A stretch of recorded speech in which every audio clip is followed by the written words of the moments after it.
He was a successful businessman who finally found the woman of his dreams. They were very much in love. Will you marry me? They were just enjoying the honeymoon phase. But their happily ever after is cut short by gunshots in the dead of the night. I heard pops like a light caliber gun going off. There was screaming, shots fired. People were afraid. The brutal shooting leaves police and family grasping for answers. There were no obvious suspects. She kept saying he's a good man, a good husband. But as the case unfolds, sinful secrets emerge. They found a revolver tucked into a box of baby wipes. They're forced to rethink everything. Was this really a random act of violence? I knew for a fact something wasn't right. Or is something more sinister afoot? A few weeks ago, their home was broken into. She found the kilo of cocaine in the house, and there were condoms in his truck. Sample, that's his or yours? No, they're his. I didn't believe it. It's hard to believe that someone would be capable of something like this. Oh, God, I'm scared.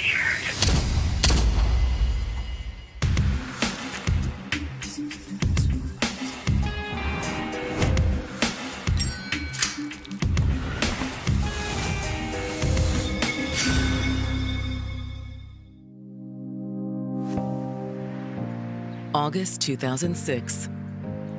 It's a sweltering summer in Jacksonville, a bustling beach town along Florida's Atlantic coast.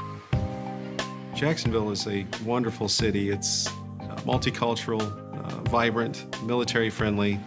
It's the best of both worlds. It's the largest city in Florida, but it also has that hometown southern feel. But even a place known for its southern hospitality isn't immune to deadly violence. On August 21st, in the early hours of the morning, a flurry of 911 calls came in. Jacksonville 911. One of the callers is 47-year-old Freddie Zarang. Yes, ma'am. The police need to come and check something out at the end of Highgate Drive. I guess it was probably somewhere around 12:45, 1 o'clock in the morning, and I heard what sounded like 3 or 4 shots. I heard pops, like as if like a light caliber gun going off, and I can't see much. It looks like something crawling in the middle of the cul-de-sac, like somebody's actually laying there injured. As police prepare to respond to Freddie's call, another 911 call comes in from a neighbor of his, Noni Stinson. Jacksonville 911. Yes, sir. I need an officer to come in. I woke up to like 2 loud bangs. Oh, God, I'm scared. Just calm down, okay? I'm trying, sir. There were various different reports of an individual down, shots fired. It was a Tier 1 response for the Jacksonville Sheriff's Office. Officers speed to the upscale gated neighborhood on Jacksonville's south side. It was a shock because that's an area you could go years without a crime happening. Once they arrive on scene, police rush to the victim's aid. I noticed the victim in the cul-de-sac in a pool of blood, but there was nobody else around at all.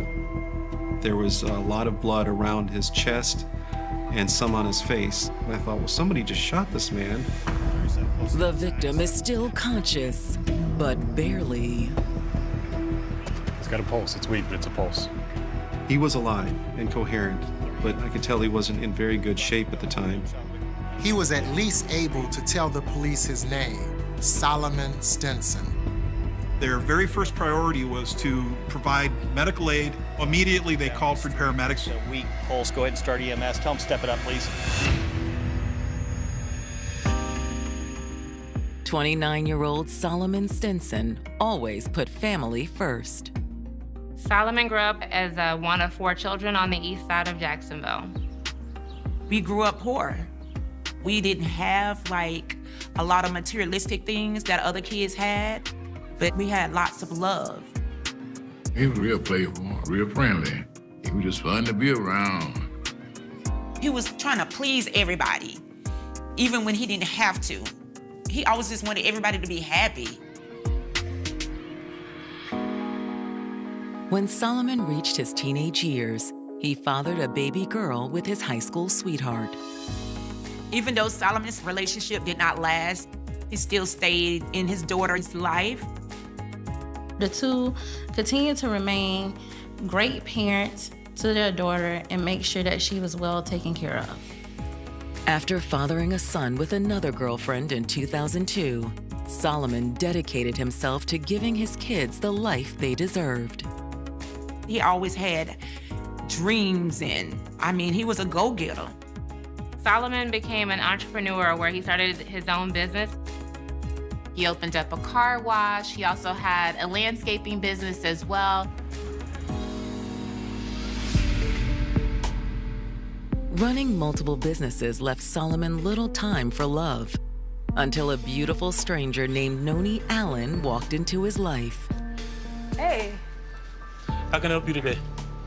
Just a regular car wash. Okay, well, you came to the right place. Noni met Solomon at the car wash that he owned when she was getting her car cleaned. The two started talking. They really hit it off. Thank you.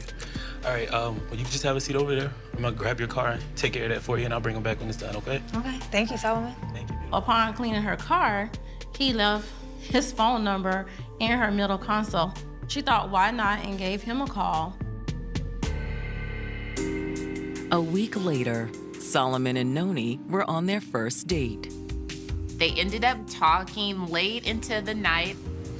You just seem like such a great dad. Thank you. I do what I can.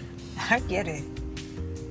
They really seemed to click, and they realized that they really had a lot in common. Solomon learned that Noni was a single mom in graduate school studying psychology. Between school, these kids, it never gets easy. It doesn't. Yeah. Solomon was really impressed to learn that Noni had made the dean's list every single semester and really worked hard to make sure that she provided for her child. My brother liked the fact that she was educated, she was family-oriented, and she seemed like she was a go-getter like him. But Solomon also learned that things weren't easy for a single mother trying to earn her degree. Noni did express to Solomon that she still had great financial struggles.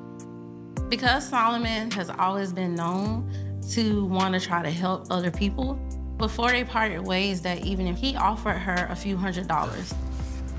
There you go. You do not have to do that. I insist. You deserve it. Thank you. Of course. That's when Noni realized she had met her Prince Charming. Someone that could be a really great provider and also a great partner for life. It didn't take long for the couple's relationship to blossom into a true partnership. They were both very much in love. When Solomon proposed to Noni, she did not hesitate to say yes. Will you marry me? Yes, of course. Oh my gosh. She was very elated and getting ready to spend their forever together. Noni and her daughter moved in with Solomon. The couple pledged their love to one another in a joyful ceremony, surrounded by friends and family. They were just enjoying the honeymoon phase of their marriage, and it wasn't before long before they learned that they would be welcoming a new baby boy. When he found out that he was having a son, he was very excited. After the birth of their new baby, Solomon and Noni also purchased a new home. They found a 2,200 square foot home in one of Jacksonville's nicest neighborhoods. Years of hard work had really paid off for Solomon because he was finally able to move his family into a very safe and gated community. They were a young, upwardly mobile couple. I was very impressed with them. They was living the dream. But now the Stinsons have been jolted out of their dream by the sound of gunshots in the gated community they call home. Once police got on scene, they realized that Solomon has been shot twice, once in the neck and the other in the back. He was covered in blood. But he's still alive. Paramedics were there very quickly, and Mr. Stinson was taken to the hospital. They were doing everything they could to stabilize him until they could get to the ER. It quickly becomes a race against time to save his life.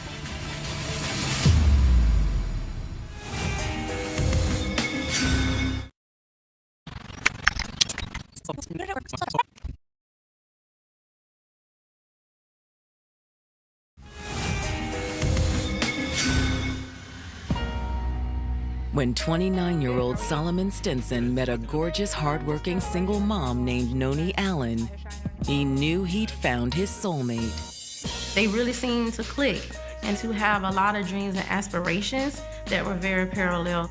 They were in love. They wanted to spend the rest of their lives together. By the summer of 2006, Solomon and Noni had gotten married, had a child, and moved into an upscale home in one of Jacksonville's nicest neighborhoods. The people of the neighborhood were all family-oriented. It was just a nice community to be in. Solomon was determined to provide a good life for his growing family and willing to put in the hard work. But now, Solomon has been found lying in a pool of blood outside his home. He had been shot 2 times. He was quickly taken into an ambulance and rushed to the nearest hospital. As Solomon's life hangs in the balance, Jacksonville police speak with his traumatized wife, Noni. She was obviously distraught, as any spouse would be. Noni says when she made the call to 911 earlier, she didn't realize the gunshots she heard were directed at her husband. Oh my God, is he gonna be okay? Is he gonna be okay? We'll let you know as soon as we hear an update from the hospital. She couldn't understand who would do anything like this to him. She kept saying he's a good man, a good husband, a good father. Officers needed to calm her down before she was ready to give a statement. While officers console Noni, Jacksonville detectives arrive and begin trying to piece together what happened. Investigators immediately notice a trail of blood leading from Stinson's driveway out into the street. That was a strong indicator that the actual shooting occurred in the driveway closer to the house. Police also located a bullet fragment from a .38 caliber handgun. The fragment was laying near where Solomon's body was found. But they did not discover any shell casings. This indicated that the killer either used a revolver or policed up their shell casings after the shooting. Based on the physical evidence, investigators wonder if Solomon was the victim of a drive-by shooting. The blood spatter tracking went from the house to the street. But why would someone want to target a loving father like Solomon?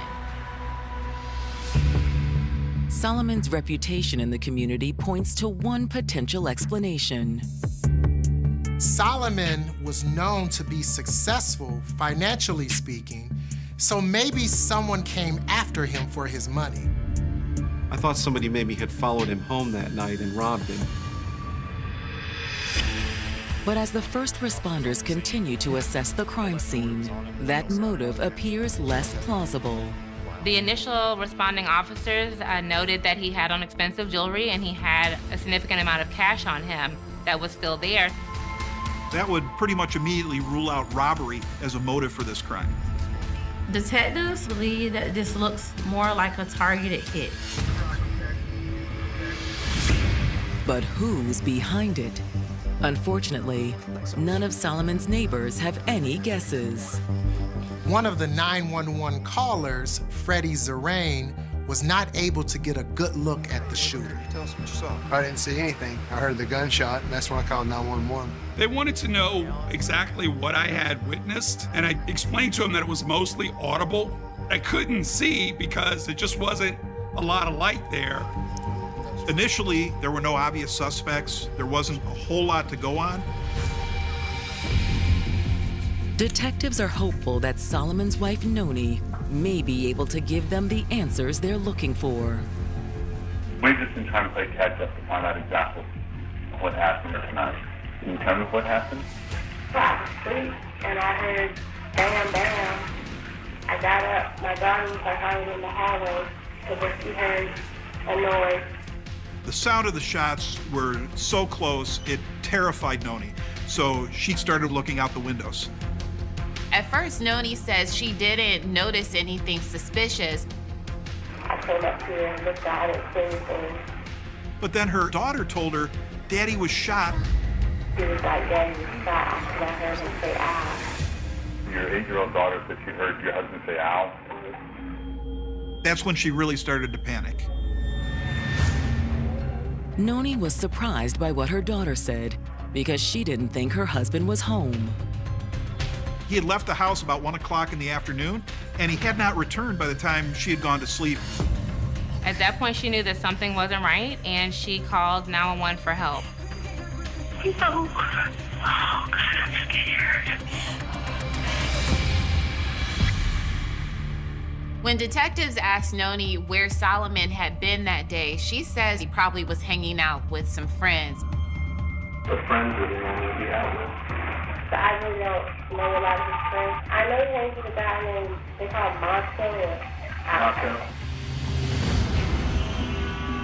It isn't much to go on, but as investigators wrap up the interview, Noni is overcome by emotion. She was shaking. She was scared. And she reveals that there's a surprising reason why she kept her distance from Solomon's friends. She offers up a new, shocking piece of information. She informed the officers that her husband had a prior record.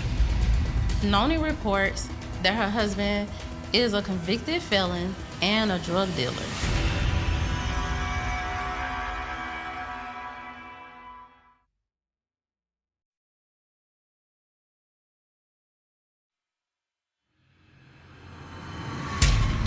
After a young father and entrepreneur named Solomon Stinson was gunned down outside his Jacksonville home, local police are struggling to account for the brutal crime. It didn't make sense. Everybody loved him. At this point, police were needing more information, and they were hoping that they could find more information by speaking with Solomon's wife, Noni. Now, Noni has revealed a surprising new piece of information about her husband.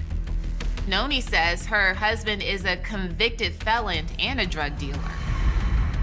Investigators realize Noni's statement could be the key to unlocking this crime. Drug business goes hand in hand with violence and firearms. Maybe this was a drug deal gone bad. Maybe this was a retaliation or a hit. But before investigators can dig deeper, they receive a phone call about Solomon's condition. They heard from the hospital that Solomon Stinson hadn't survived. At that point, it became a homicide investigation. Ma'am, sorry to tell you, but Solomon didn't make it. When police told Noni that Solomon did not survive, she collapsed to the ground. She was completely overwhelmed with emotion.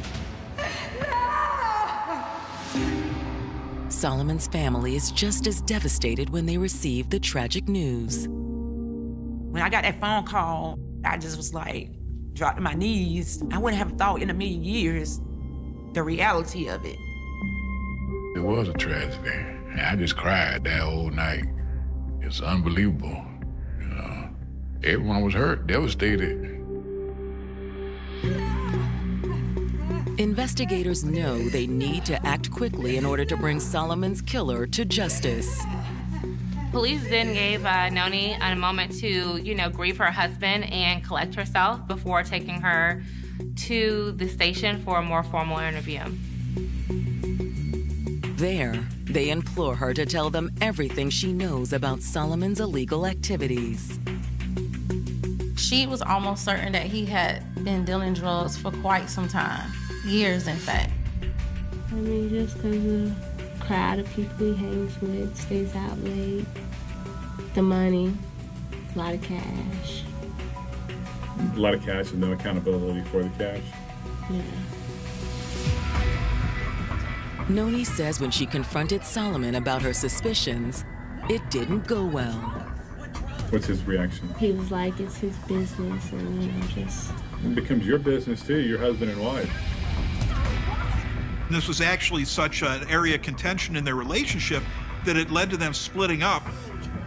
That's one of the reasons why we separated. How long were y'all separated? A year and a half. But eventually the couple reconciled. They had gotten back together recently because Solomon had informed her that he had straightened up his act.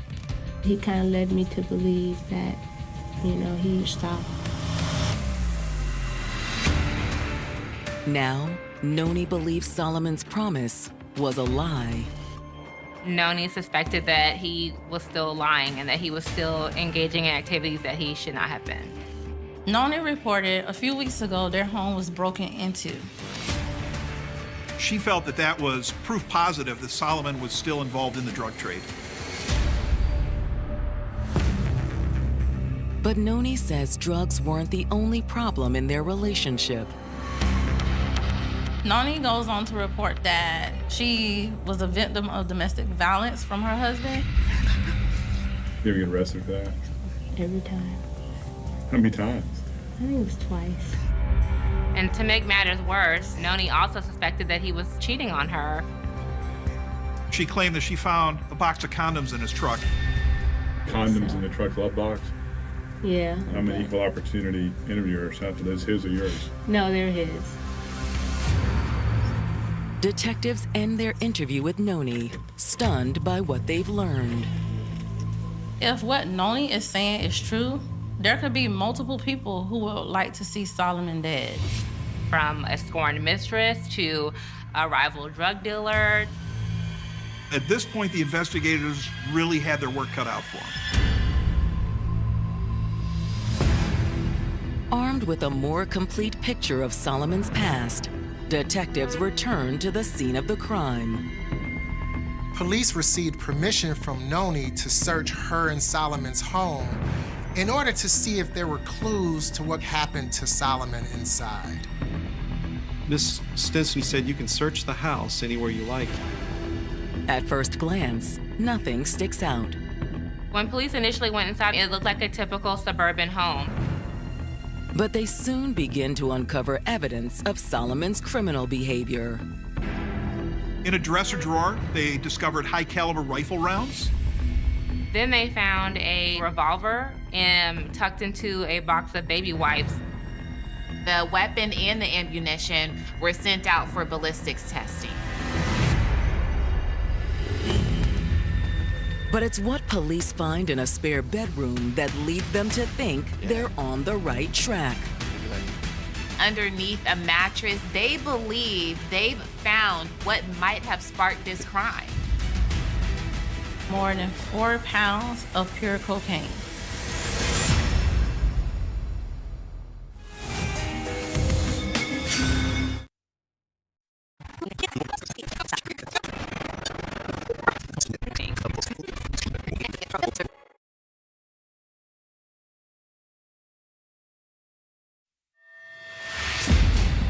Jacksonville police investigating the death of 29-year-old Solomon Stinson have just made an alarming discovery inside his home. 2 kilos of pure cocaine. Detectives know that it's worth thousands of dollars and could definitely be a motive for the murder. This seemed even more probable based upon the fact that their home had just recently been burglarized. Detectives theorize that Solomon may have surprised the would-be robbers, prompting them to shoot him and flee. Detectives thought that maybe the assailants were caught off guard by Solomon being outside. And instead of finishing the job, they killed him before police arrived. Hoping to drum up leads, investigators turn to their network of street informants. They started putting out feelers. Hey, have you heard any information about someone planning a burglary on the south side? Before long, tips start rolling in. Homicide. One potentially credible tip came in that Solomon was murdered because he had ripped off one of his suppliers. They received another tip that stated that he was killed over a drug disconnect with a guy named One-Eyed Tony. Could One-Eyed Tony be the same man Noni mentioned in her interview that she only knew by the name Macho? Police really struggled to identify who this One-Eyed Tony could be. Solomon's phone records failed to provide any help. Unfortunately, that lead was promising at its inception, quickly turned into a dead end. More than 24 hours after Solomon was killed, the investigation comes to a standstill. But that changes when a new witness comes forward. Have a seat there. Investigators speak to Solomon's sister, Amanda. They learn some new surprising information. I did tell the detective, something ain't right. I believe that this has nothing to do with the drug dealing. Amanda's suspicions revolve around someone else, someone much closer to her brother. I told him to look at Noni Stinson. I believe she's the killer. Could Solomon's doting wife, the same wife who collapsed to the ground at the news of his death, really be the one who pulled the trigger? For me to speak that, it was the hardest thing for me to do, but I know I needed to say it because it wasn't adding up. Just all the arrows were pointing at her. Amanda lays out exactly why she suspects Noni. It's just the way she's been behaving. It's not normal. What do you mean by not normal? The way she was acting, it wasn't matching up. It wasn't no emotions, it wasn't no feelings. I knew for a fact something wasn't right. Noni would not let her come over anymore and spend time with her. I knew she was keeping something from me. The more questions I began to ask her, the more she started to pull away. Hey, I came to check on you. I've been calling you. Sorry, just been going through a lot lately. Another concerning note was the fact that Noni was trying to schedule the funeral immediately before Solomon's family members could make it into Jacksonville. We need to plan this funeral.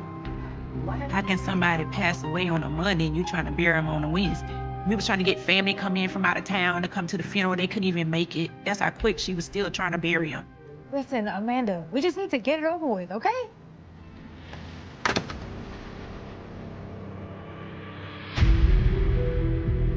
Most disturbing of all is a rumor Amanda heard spreading among Solomon's friends and family.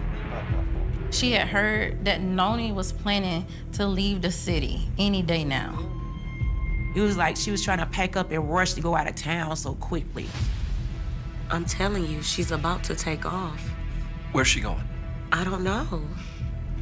But you guys need to find her and get her before she leaves. All of these actions made her feel suspicious about Noni and what happened that night. Detectives find it hard to square what they're hearing from Solomon's sister with what they know about Noni. Based upon the information they had so far, they had no reason to believe that Noni could have done something like this. During their interview, she was open and honest about saying that she and Solomon had issues that they were trying to work through. Investigators had no reason to doubt Noni's story. She appeared to be forthcoming with them. However, a call from the state crime lab will change everything investigators thought they knew about Noni Stinson. When the police searched the Stinsons' home, they found a revolver tucked underneath some baby wipes. They assumed it belonged to Solomon. The crime lab results came back, and that .38 caliber revolver. It indicated that the bullet fragments that were found next to Solomon's body and inside of his body were a match. Noni had the murder weapon the whole time.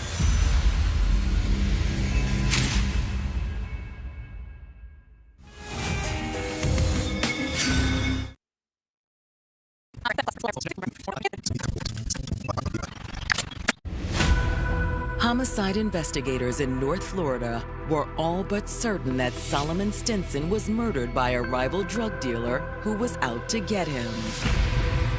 One of their contacts says that Solomon was killed because he failed to pay his supplier for drugs. But now new evidence suggests that Solomon may have been targeted by someone closer to home. Solomon's sister informed them they should be focusing their attention on his wife Noni as a suspect. The gun that killed Solomon was in the home the entire time. She was the only one that had possession of the murder weapon. That instantly makes Noni the prime suspect.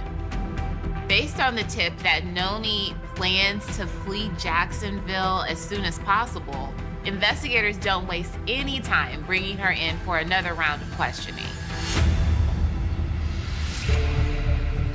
And in the interrogation room, detectives start trying to pick Noni's story apart.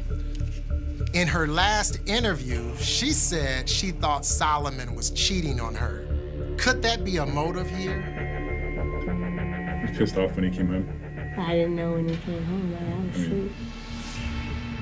Noni just continued to maintain her same story, that she was asleep and awakened at 1:30 by gunshot. When they confront her about the .38 revolver, Noni acts completely surprised by this. Did you fire that gun? No, sir. Have you ever touched that gun? No, sir. Fingerprints aren't going to be on that gun? No, sir. She claims she didn't know the gun even existed. At this point in the interrogation, the detectives directly asked her, "Did you murder your husband with that .38 caliber revolver?" In a fit of anger, mad at him, banging somebody else coming in late at night? Nope. You shoot him with any gun? No, sir. Realizing that she's gone from a witness to a suspect, Noni asks for a lawyer. I don't want to answer any more questions. Okay. Even without Noni's cooperation, detectives believe they are still close to cracking this case. But they still need the hard evidence to prove it. So investigators take Noni's fingerprints. Detectives compare her fingerprints to the prints that were on the murder weapon. It's a match. So after they get that bombshell evidence, they then decide to arrest her for the murder of her husband. At this time, you're under arrest for fatally shooting Solomon Stinson. Oh, God, Lord Jesus. Detectives charge Noni with 1 count of murder and book her in the Duval County Jail. News of her arrest comes as much-needed relief for Solomon's grieving loved ones. When the police called me and told me, forgive my language, I was like, God, I'm so happy that that didn't get away. We still couldn't believe it that it was her. You know, it's hard to believe that she would do something like that.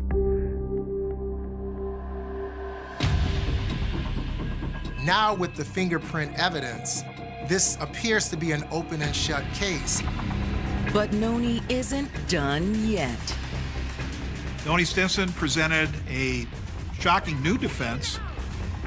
She claimed that she did kill her husband, but she did so in self-defense.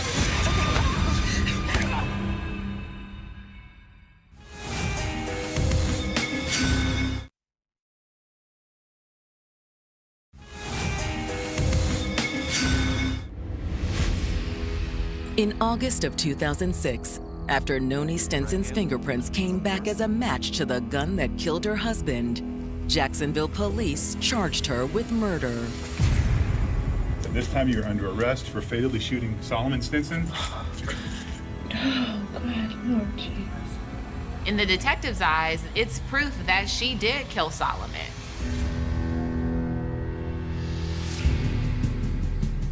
But when Noni's trial begins 1 year after her arrest in August of 2007, her attorneys present a surprising defense.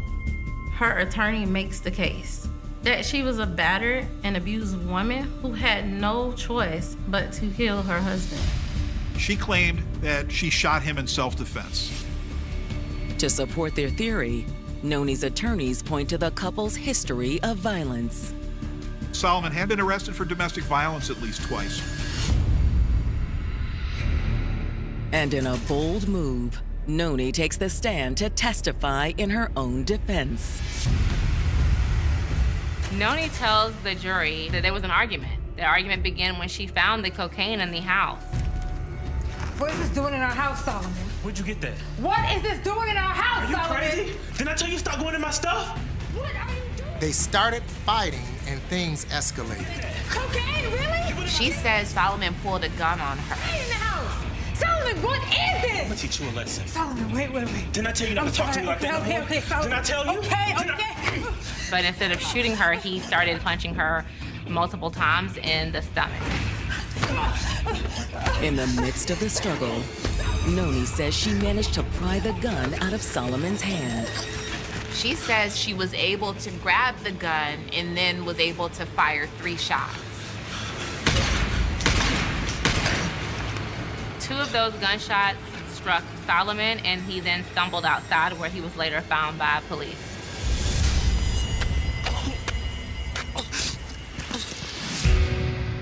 When she was questioned by law enforcement, Noni claimed she was too scared to tell the truth. You shoot him with any gun? No, sir.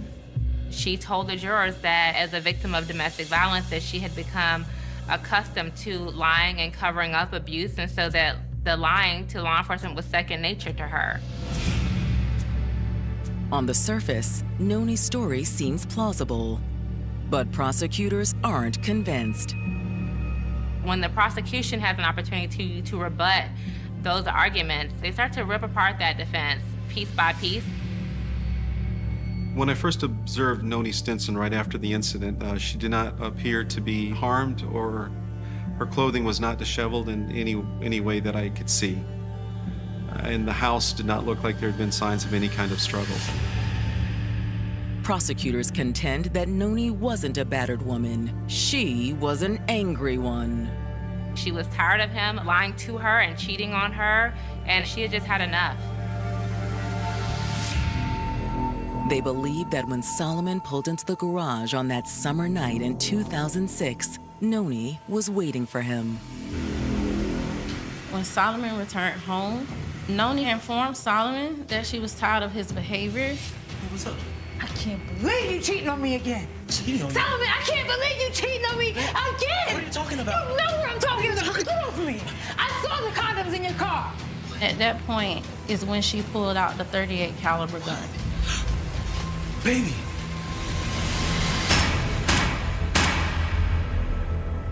The prosecution points out that one of Noni's bullets struck Solomon in the back, suggesting that he was running away from her and not trying to attack her when she opened fire. When both sides rest, the jury deliberates for several hours before returning with a verdict. They found Noni Stinson guilty of murdering her husband. The judge sentenced her to 35 years in prison for second-degree murder. I felt a sense of relief. She was going to be away for a long time. But for Solomon's family, it's too little, too late. I felt as if 35 wasn't good enough. You know, we wanted life because all the lies that was told on the stand, you know, trying to get out of something that you did. I still say it should have been more time than what she got. 6 years later, it looks like Noni might be getting out sooner, much sooner. The appellate court reversed her conviction, finding that the jury had been given faulty jury instructions. We was like, are you kidding me? She finna get out? Everybody was just so upset. In August of 2013, Noni's second trial gets underway. She presented the same defense and the same arguments as in the first trial. Noni Stinson doesn't get the results she was looking for, though. Noni is convicted of killing her husband, but this time she was found guilty of the lesser charge of manslaughter. He sentences her to 30 years in prison, just 5 years less than what she was sentenced to on the original charge. When we heard them 30 years, it was like a relief because we thought she was getting out.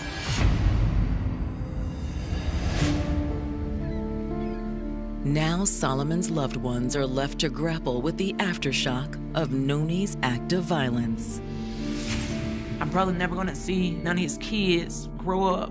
They never gonna see their mama or daddy. She left an empty space in our family life as well as her own family life. He had flaws. However, there were better ways that this situation could have been handled. Anybody that never knew Solomon, he was a good man. I mean, he was funny, ambitious. She vanished without a trace. 27 years later, a rusted barrel finally exposed the killer. The rain started slowly that night, creeping across the empty roads of Belridge like something alive. Thin silver lines slid beneath the streetlights, tapping softly against diner windows, washing over abandoned sidewalks and rusted mailboxes, while thunder rolled somewhere far beyond the forest. Nobody in town knew that within a few hours Belridge would become the center of a nightmare that refused to die for nearly 3 decades. Nobody knew a young woman was about to disappear so completely that even her shadow would seem erased from the earth. And nobody could have imagined that 27 years later, the secret buried beneath Blackwater Lake would finally rise back to the surface in a rusted steel barrel. At 11:38 p.m., Emily Grayson tied her apron behind the counter at Marcy's Diner and laughed at something one of the cooks said while wiping rainwater from the front window with a dirty rag. The diner smelled like coffee, fried onions, wet jackets, and cigarette smoke trapped deep inside the walls after years of overnight customers passing through town. Emily looked exhausted. She had worked a double shift. Her blonde hair was tied loosely behind her neck, strands falling over tired blue eyes as she counted tips beneath the register light. One waitress later told detectives Emily kept glancing outside toward the parking lot like she expected someone to be there. Another employee remembered Emily asking if anybody could walk her to her car because the storm felt strange. Not dangerous, just strange. Uneasy, like someone was watching. Nobody walked her out. At 11:43 p.m., Emily stepped into the rain alone. Those were the last confirmed moments anybody ever saw her alive. The parking lot behind Marcy sat beside Route 16, a narrow highway cutting through miles of dark pine forest. At night, the road became almost invisible beneath heavy fog rolling down from the hills. Drivers described it as a tunnel of blackness where headlights disappeared into endless trees. Emily's apartment sat only 12 minutes away near the edge of town.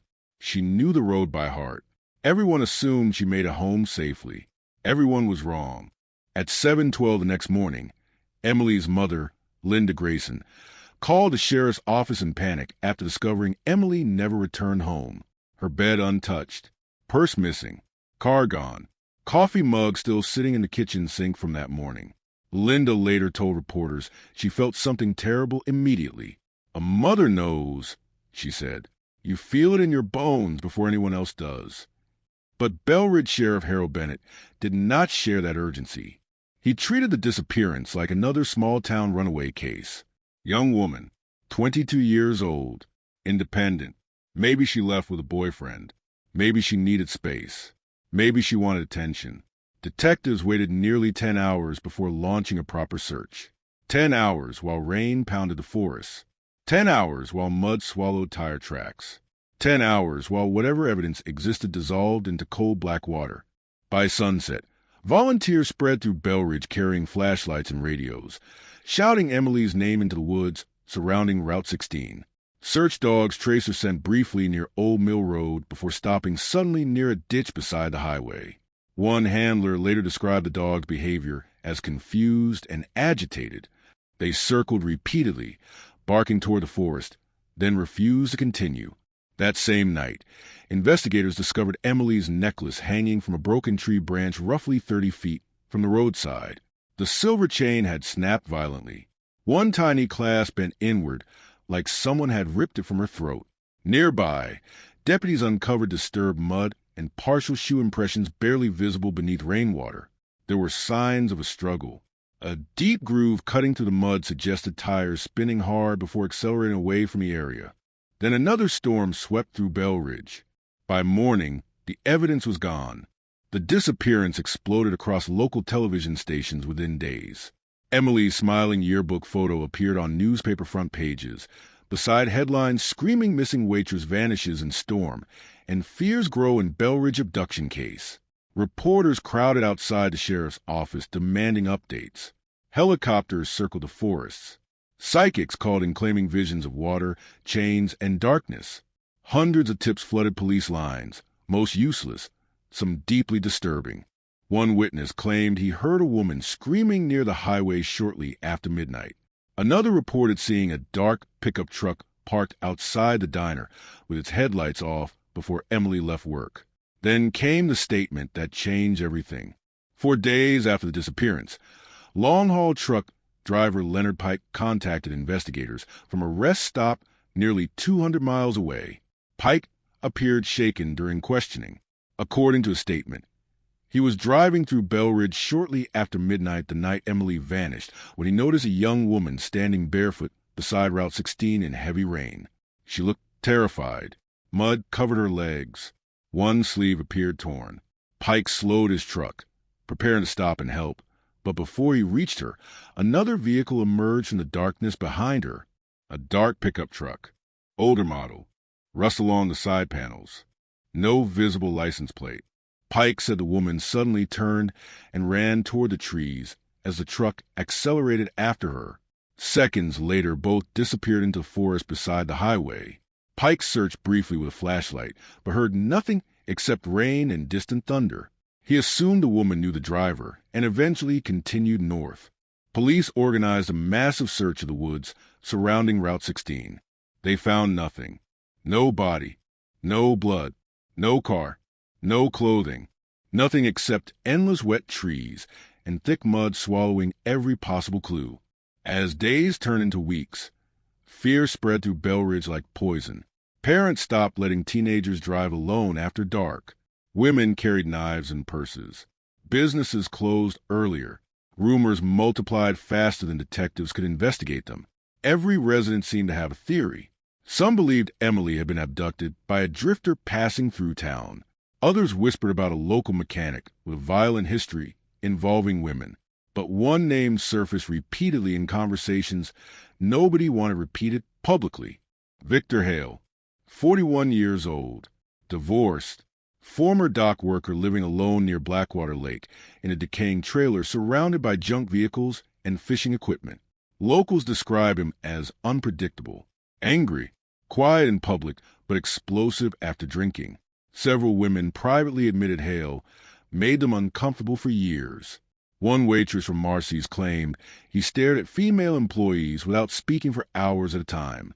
Another said he once followed her home after closing shift before disappearing, when she threatened to call police. Then detectives discovered Victor Hale visited Marcy's diner nearly every night Emily worked, always sitting in the same booth, always watching her. When questioned by investigators, Hale denied knowing Emily beyond serving him coffee occasionally. He claimed he spent the night of her disappearance repairing fishing nets alone beside Blackwater Lake. No witnesses confirmed the alibi. Detectives searched his truck and property but found no direct evidence connecting him to the crime. Muddy tire tracks near his trailer resembled thousands of other rural trucks in the county. Forensic technology in 1989 offered little help. DNA testing remained limited. Surveillance cameras barely existed in Bell Ridge. Without a body or physical evidence, investigators had almost nothing. Still, people in town remained terrified of Victor Hale. Children rode bicycles around his property as dares. Teenagers spread stories about screams echoing from Blackwater Lake late at night. Some claimed Victor burned strange objects behind his trailer after midnight. Others swore they saw women entering his truck who were never seen again. Police could prove none of it. Months passed. Then winter arrived. Snow buried the forest surrounding Route 16 beneath silence. Search operations slowed. News crews disappeared. National media lost interest. Emily's face vanished from television screens, replaced by newer tragedies, newer headlines, newer missing women from other towns people would soon forget too. But Linda Grayson refused to stop searching. Every weekend she drove the highways surrounding Belridge, pinning flyers onto gas stations and telephone poles while begging strangers for information. She slept with her phone beside her pillow every night for years, hoping Emily might somehow call home. The call never came.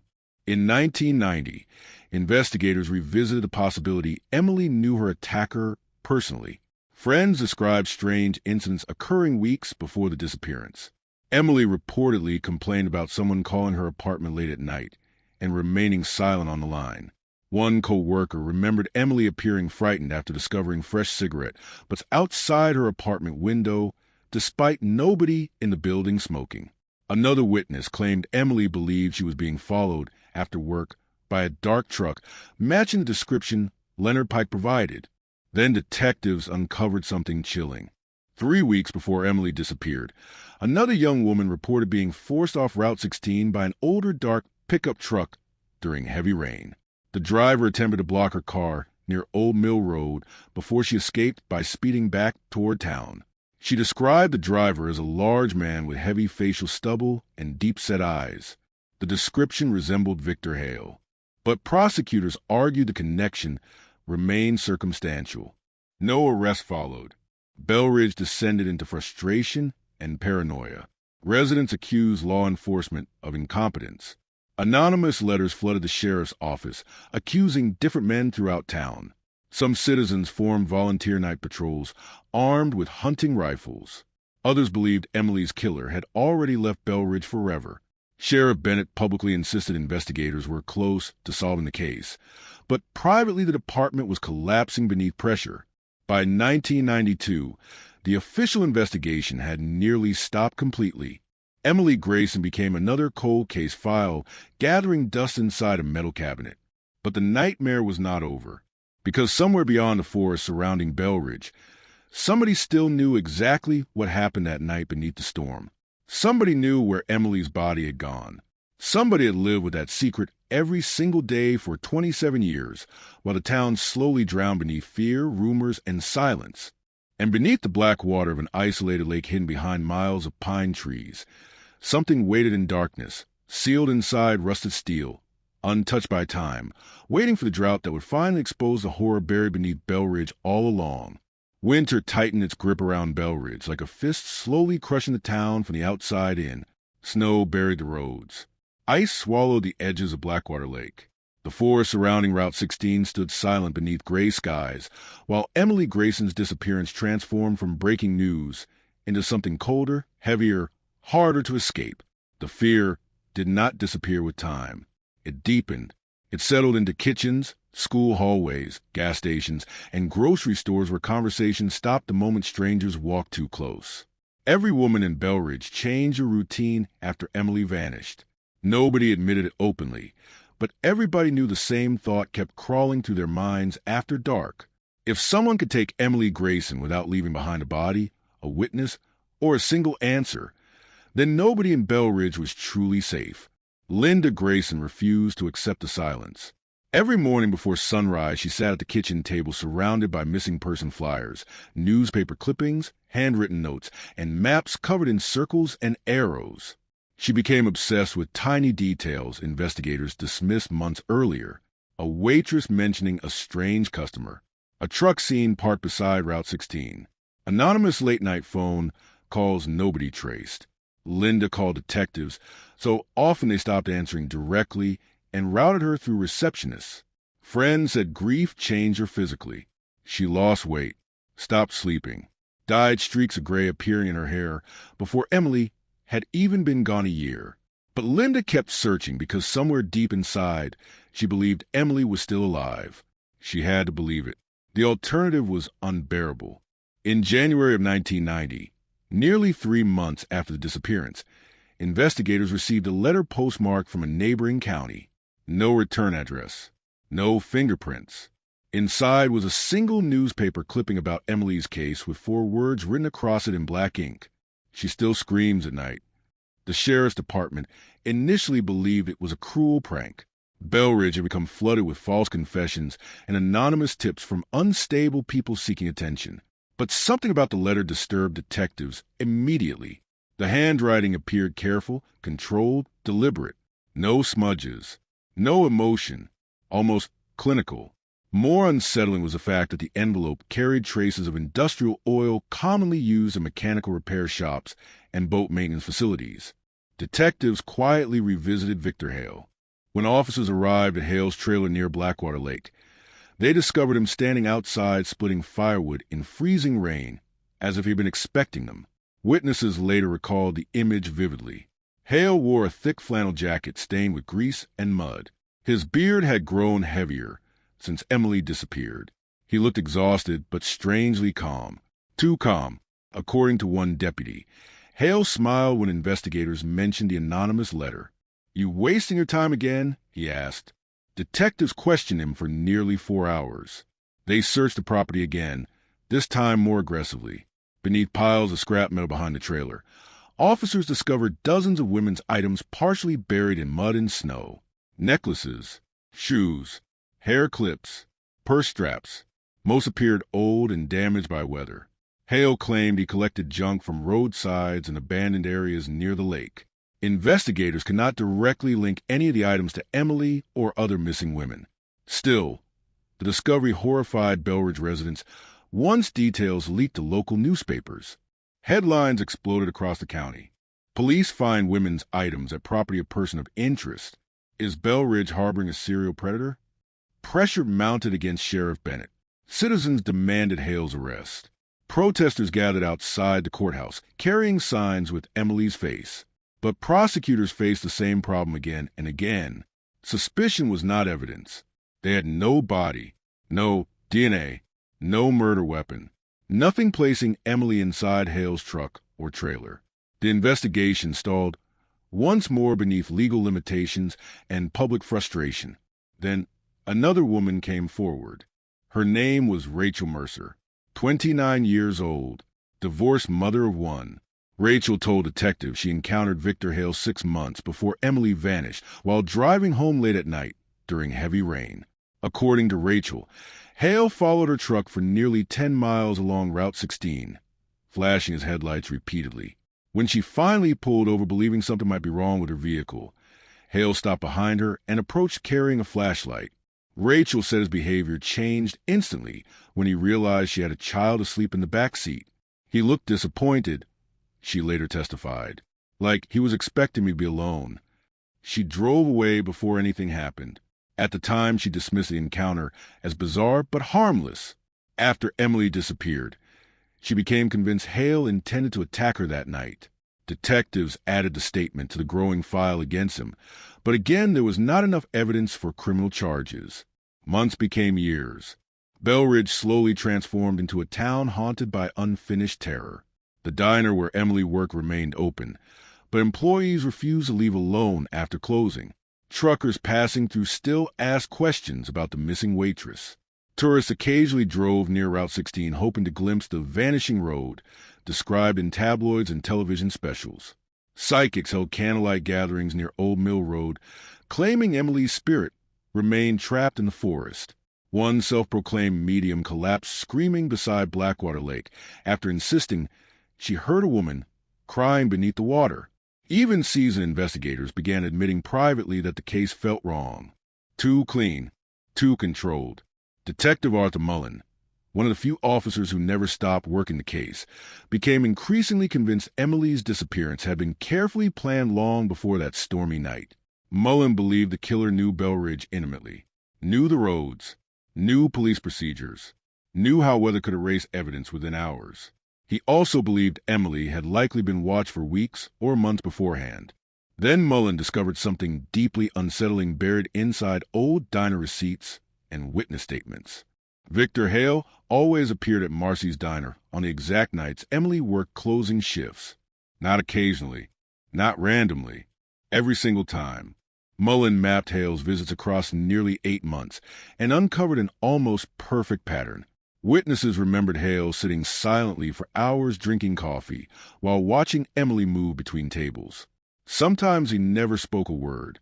Sometimes he left immediately after Emily finished work. Other waitresses noticed it too, but initially dismissed him as lonely or socially awkward. One former employee later admitted Emily had become frightened enough to ask co-workers to walk her outside during late shifts. She never filed a police report because Hale never directly threatened her. He simply watched, always watching. In 1993, investigators received another break that briefly reignited hope. Construction workers repairing drainage pipes near Old Mill Road uncovered a torn section of blue fabric tangled beneath collapsed debris. Linda Grayson identified it immediately as matching the denim jacket Emily wore the night she vanished. Forensic analysis confirmed the fibers were consistent with the jacket, though degradation prevented absolute certainty. More disturbing was the discovery of tiny blood traces soaked into the material. The blood type matched Emily's. For the first time, detectives publicly admitted they believed Emily Grayson was dead. The announcement devastated Bell Ridge. Residents who spent years convincing themselves she might still be alive suddenly faced a darker reality. Somebody had likely murdered Emily within miles of town and escaped justice completely. Linda Grayson stopped giving interviews after that. Friends said she spent entire days sitting beside her living room window staring toward the highway as if expecting Emily to appear walking through the snow. But Detective Mullen refused to quit. He became consumed by the case. His marriage collapsed. He developed insomnia. Co-workers described him pinning photographs across office walls, drawing connections nobody else could see. He revisited every witness repeatedly, searching for contradictions. He studied maps of Blackwater Lake for hours. Something about the lake bothered him deeply. Too isolated, too quiet. Hale's trailer sat less than half a mile from the shoreline. Dense forests surrounded the area. During storms, the roads became almost impassable. Perfect terrain for disappearing someone forever. In the summer of 1994, Mullen convinced the department to organize a limited dive search near Blackwater Lake. Divers combed portions of the shoreline using sonar equipment and metal detectors, while news crews filmed from a distance. Residents gathered silently beneath umbrellas, hoping for answers at last. The search lasted 3 days. Nothing. No vehicle. No remains. No evidence. Victor Hale watched portions of the search from outside his trailer, smoking cigarettes beside his truck. Witnesses later recalled how relaxed he appeared while divers searched the lake less than a mile away, almost amused. Then, without warning, Detective Arthur Mullen suffered a massive heart attack inside his office late one evening while reviewing Emily's case files. He died before paramedics arrived. He was 46 years old. His death shattered the investigation. Mullen had become the driving force, keeping Emily's case alive inside the department. Without him, momentum disappeared almost overnight. Sheriff Bennett retired the following year, amid growing criticism over multiple unsolved investigations, including Emily's disappearance. New leadership inherited boxes of incomplete reports, damaged evidence, contradictory witness statements, and decades of fear embedded inside the town itself. The case officially turned cold. But Bell Ridge never escaped it. Every anniversary of Emily's disappearance brought fresh newspaper articles and renewed speculation. Reporters returned repeatedly asking the same questions nobody could answer. What happened on Route 16 that night? Why was Emily targeted? Was Victor Hale truly responsible? And if he was, how had he hidden every trace for so long? Then, nearly 18 years after Emily vanished, another woman disappeared from Bell Ridge during a violent storm. And suddenly the nightmare began all over again. The storm returned to Bell Ridge on September 3rd, 2007, almost exactly the way older residents remembered the night Emily Grayson vanished. Thick black clouds rolled over the forest before sunset. Rain hammered rooftops hard enough to shake windows. Route 16 disappeared beneath fog and water, while emergency scanners crackled nonstop with reports of fallen branches, flooded roads, and disabled vehicles stranded along the highway. By midnight, the town looked submerged in darkness. And somewhere inside that darkness, another woman vanished. Her name was Carla Mendez, 26 years old, dark hair, sharp sense of humor, bartender at Riley's Tavern on the south edge of Bell Ridge. Unlike Emily, Carla wasn't planning to leave town. She had grown up in Belridge and stayed despite years of hearing stories about disappearances, rumors, and the monster people whispered about after midnight. Friends describe her as fearless, stubborn, the kind of woman who laughed directly in the face of danger. But even Carla reportedly became uneasy during the weeks leading up to her disappearance. Co-workers later told investigators she complained about seeing the same truck parked outside the tavern multiple nights in a row. Dark pickup, older model, rust along the side, one broken taillight. The description hit detectives like a gunshot. By then, many younger officers barely remembered the Emily Grayson case beyond faded newspaper clippings stored in evidence archives. But older investigators immediately understood what it meant. After nearly 2 decades, Belridge was staring directly at the same nightmare again. Carla finished work shortly after 12:30 a.m.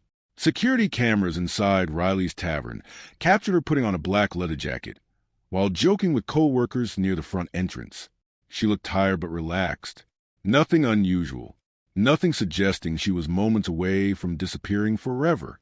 Outside, heavy rain blurred the parking lot beneath orange streetlights.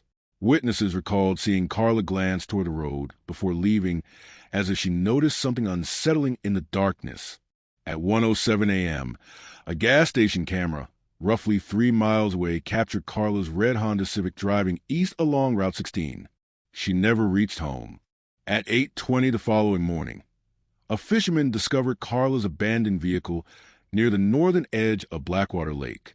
Driver's side door hanging open, keys missing, purse still inside, rainwater pooled across the seats. There were no signs of collision or mechanical failure. More disturbing was what investigators noticed immediately after arriving at the scene. Fresh tire impressions, large truck tires, deeply embedded in the mud directly behind Carla's car. The pattern resembled the same style of heavy-duty tires commonly used on older pickup trucks. Belridge erupted into panic.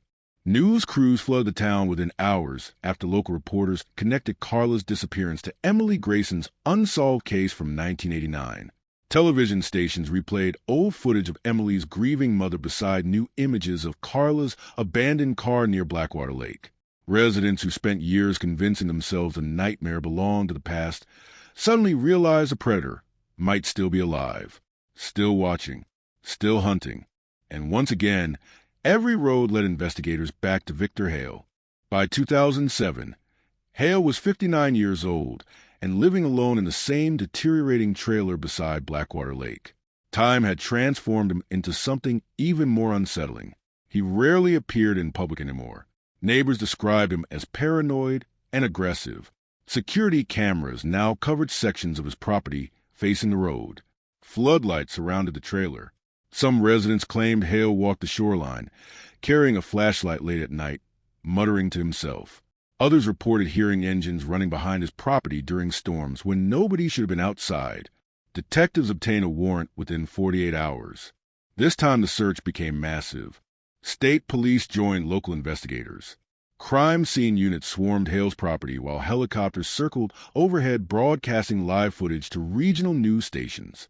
Officers searched the trailer room by room, while divers entered sections of Blackwater Lake nearby. Residents gathered behind police tape in near silence, watching investigators disappear into the woods surrounding Hale's land. Then detectives opened a locked metal cabinet inside Hale's garage. What they found chilled the entire investigation. Photographs, hundreds of them. Women photographed secretly from a distance over nearly 20 years. Some pictures showed grocery store parking lots. Others captured women pumping gasoline late at night. Several appeared taken through restaurant windows. One blurry photograph unmistakably showed Emily Grayson leaving Marcy's Diner shortly before her disappearance in 1989. Another showed Carla Mendez standing outside Riley's Tavern only days before she vanished. Investigators also discovered maps marked with handwritten notes beside locations throughout Belridge. Several notes referenced weather conditions, traffic patterns, and closing hours for local businesses. One line written beside Route 16 simply read, "Storms keep people blind." The discovery horrified even veteran detectives. But once again, the evidence stopped just short of proving murder. No blood, No remains. No direct forensic connection placing Carla or Emily inside Hale's truck or trailer. Victor Hale denied everything. He claimed he enjoyed photography, claimed he liked tracking routines, claimed he had no idea what happened to either woman. The district attorney faced enormous public pressure to file charges anyway, but prosecutors feared losing the case without stronger physical evidence. Belridge exploded in outrage when Hale walked free after 48 hours of questioning. People screamed outside the courthouse as he exited surrounded by deputies. Someone threw a bottle at his truck. Another person shouted, "You buried them." Victor Hale never responded. He simply drove away through the rain toward Blackwater Lake, while reporters chased behind him. Then the anonymous letters started again. 3 weeks after Carla vanished, Belridge police received another envelope with no return address. Inside said a newspaper clipping about Carla's disappearance, and 6 words typed across white paper using an old typewriter. "You already searched the wrong lake." Detectives immediately reopened old maps from the Emily Grayson investigation.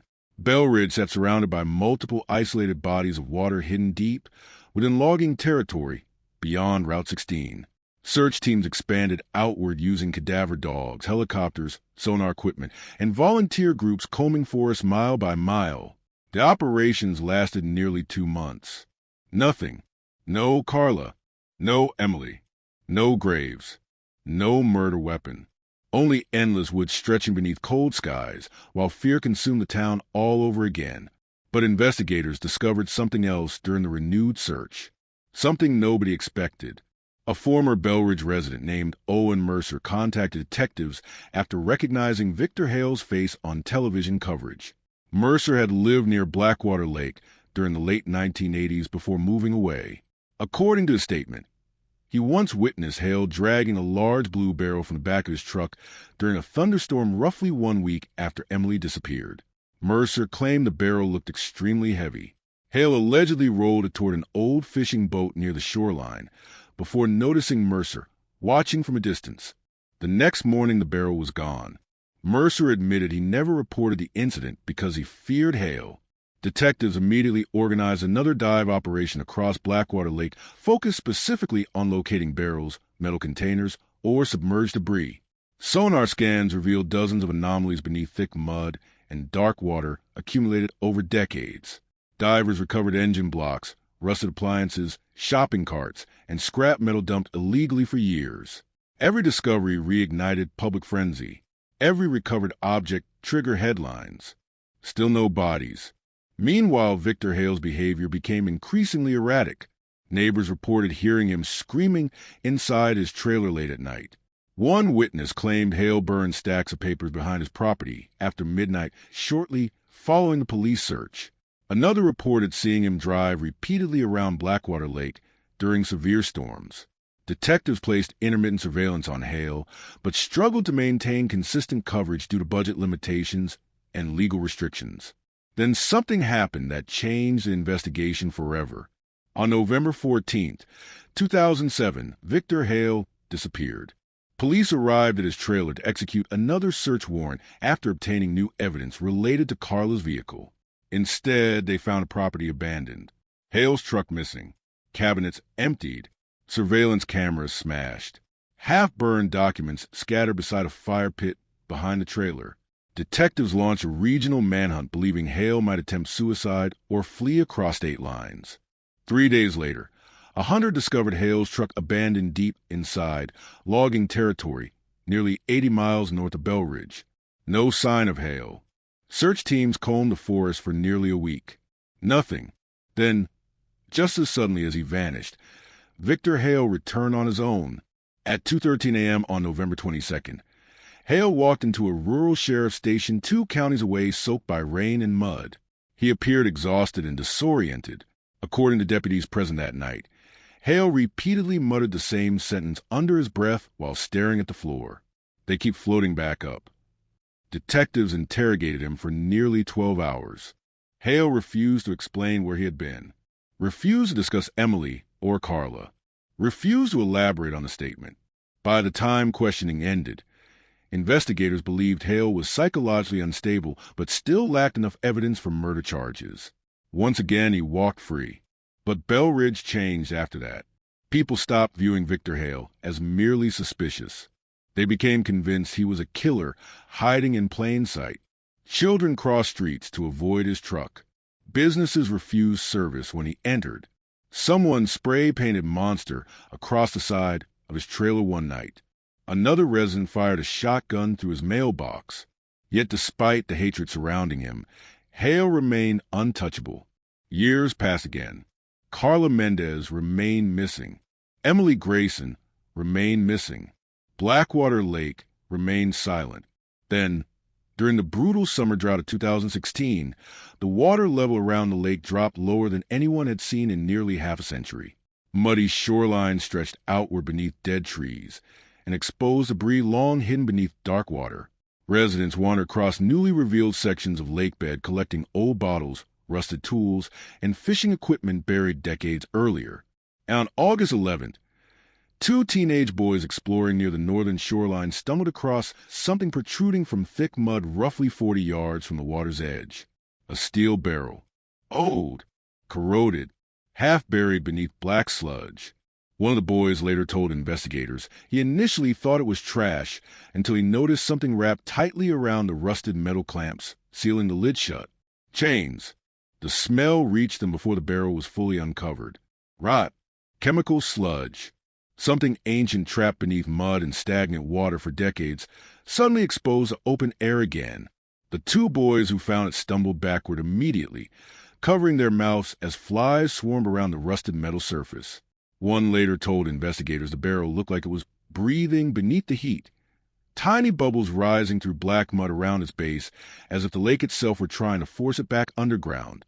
The chains wrapped around the lid had fused together with corrosion. Thick rust coated every inch of steel. Whatever had been hidden inside that barrel had remained untouched beneath Blackwater Lake for years. At 4:47 p.m., Bell Ridge police sealed off the northern shoreline. Within an hour, the scene exploded into chaos.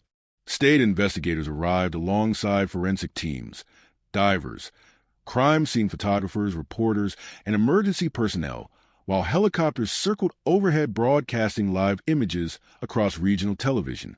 Residents gathered behind yellow tape in stunned silence as officers carefully dug the barrel free from hardened mud. Some people already knew before the lid opened.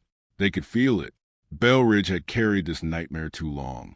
Everyone understood the lake was finally giving something back. And everybody was thinking the same name, Emily Grayson. Detectives transported the barrel beneath floodlights to a temporary forensic tent erected near the shoreline. Cameras flashed nonstop through the evening rain, while investigators worked in protective suits around the heavily corroded container. News reporters spoke in hushed voices into microphones, describing the moment like the discovery of a buried war grave. Nobody in Bell Ridge slept that night. At 8:12 p.m., forensic technicians finally cut through the rusted clamps, sealing the lid shut. Several investigators immediately turned away. One vomited behind the tent. Inside the barrel were human skeletal remains wrapped in decayed plastic sheeting bound tightly with heavy industrial chain.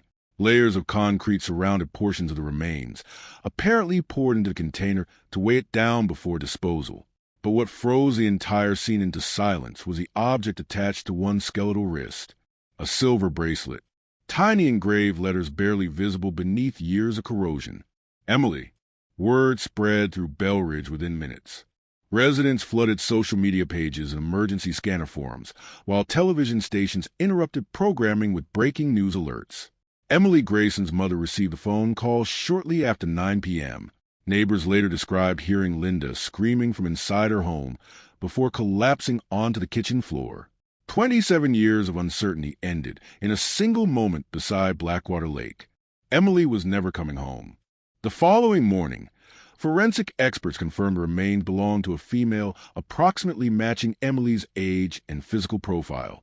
Dental comparisons would later establish official identification beyond doubt. But investigators already understood something even more horrifying. The barrel had not drifted randomly into the lake. Someone deliberately placed it there. Someone chained it, weighted it with concrete, and hid it beneath water only half a mile from Victor Hale's trailer. Bell Ridge erupted. Crowds gathered outside the sheriff's department demanding Hale's immediate arrest. News vans lined every major road entering town. Former investigators returned for interviews describing decades of mistakes and missed opportunities. National crime shows began airing special reports within days. Suddenly, Bell Ridge became infamous across the country. The town where a missing woman spent 27 years hidden beneath a lake, while her suspected killer lived nearby in plain sight. Detectives launched the largest investigation in county history. Every inch of Blackwater Lake became an active crime scene. Divers returned to the water searching for additional barrels or evidence hidden beneath the mud. Cadaver dogs swept surrounding forests. Ground-penetrating radar scanned land surrounding Victor Hale's abandoned property. Forensic accountants reopened financial records stretching back decades. Detectives re-interviewed nearly every surviving witness connected to Emily's disappearance. And almost immediately, disturbing new details began emerging. The barrel itself originated from a manufacturing company located less than 15 miles from Bell Ridge.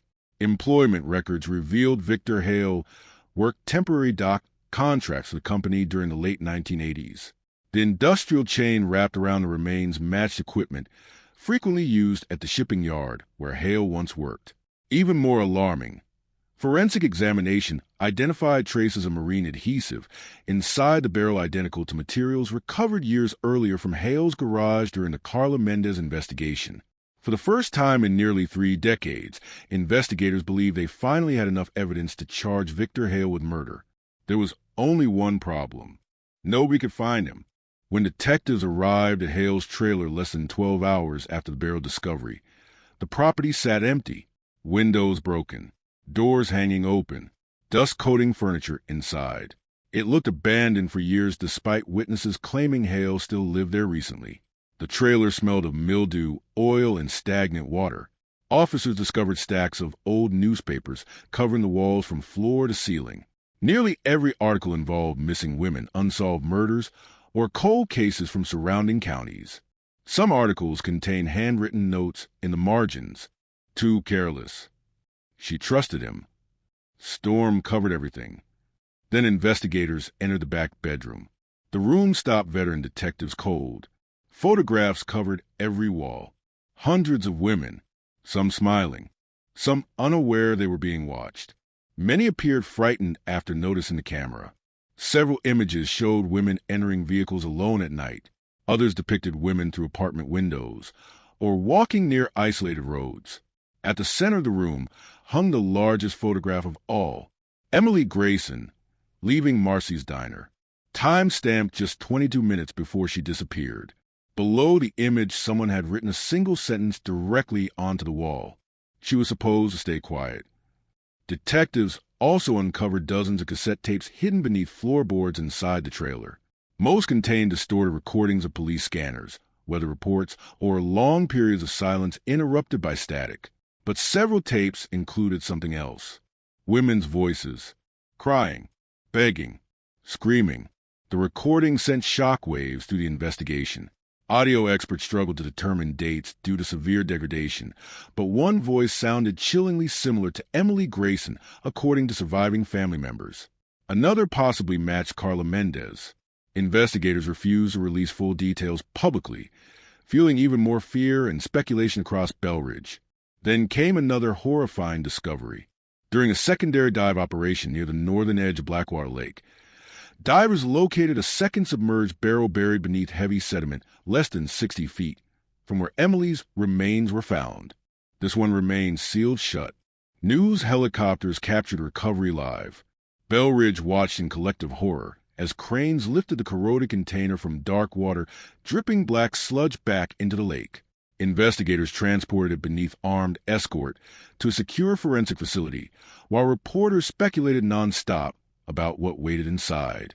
At 2:16 a.m. the following morning, forensic technicians opened the second barrel. Inside were the skeletal remains of another woman. Dental records confirmed the identity 48 hours later.